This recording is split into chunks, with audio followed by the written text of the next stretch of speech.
Why haven't you plied your trade more in Australia? That's an interesting question. For lots of reasons.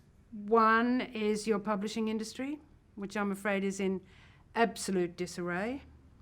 And I don't know why that is. You know, you've got great writers who can't afford to write because they get paid $10,000 for a book and it won't even pay a month's mortgage. It's madness. The price of everything goes up and the price of writers' work goes down. And no one seems to understand how to publish on a worldwide scale or anything like that. It's got to be picked up by someone else. I mean, a writer like Shane Maloney, who has to teach creative writing at the misnamed literary festivals, which are some of the most lugubrious occasions you could ever be involved in. Ghastly, all of it ghastly and all of it wrong. So there's the publishing industry, the amount of money that's in the publishing industry. There's Australian newspapers, which are a vast headache. We grow the best journalists in the world and we produce the worst newspapers. And it's another conundrum. How do we do that? You know, some of the most important people working in the world are Australian journalists, and they don't work here.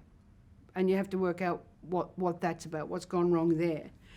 There's also, right now, there's the charity regime here. I mean, in England, I easily set up my rainforest charity. A very generous arrangement with the government where every penny we raise, they will match by gift aid, and you get tax relief as well. The same things apply in Australia, but they're much harder to get at, and it's on a much smaller scale. And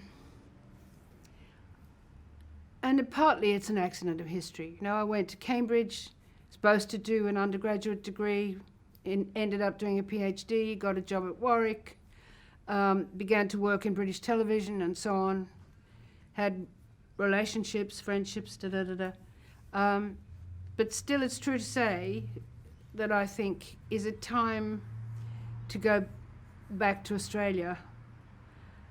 And my heart contracts. I think, no, I can't do that. I can't live in suburbia. And Australia isn't it. I mean, we have CBDs, but people live in suburbia, and the taste of life is suburbia.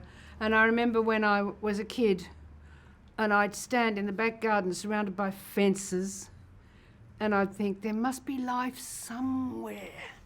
Somewhere, something is happening. I want to be there. But not in your backyard. No, just a grapefruit falling off the tree. Okay.